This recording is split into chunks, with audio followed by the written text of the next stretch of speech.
Assalamu alaikum. Welcome to Madinah Arabic Tuition Center and to a new hint of our series Arabic Hints. السلام عليكم ورحمة الله وبركاته. مرحبا.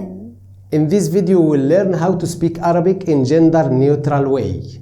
حسنا، هيا بنا. Well, let's go.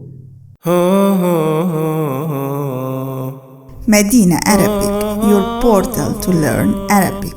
المدينة العربية، بوابتك إلى تعلم العربية.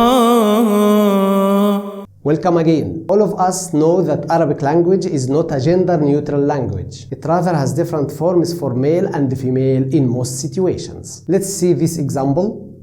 من أين أنت؟ من أين أنت؟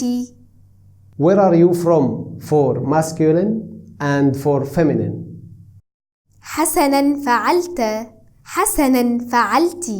Well done for masculine and for feminine.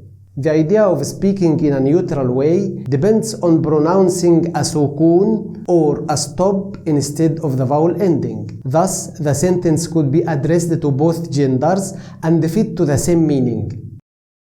من أين أنت؟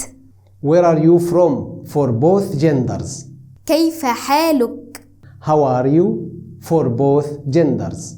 حسنا فعلت. Well done for both genders. This is what we would like to share with you for today. أراكم لاحقا. See you later. السلام عليكم. Sign up today and get your free one-to-one trial lesson with one of our male and female native Arabic tutors at Madinah Arabic Tuition Center. No credit card required.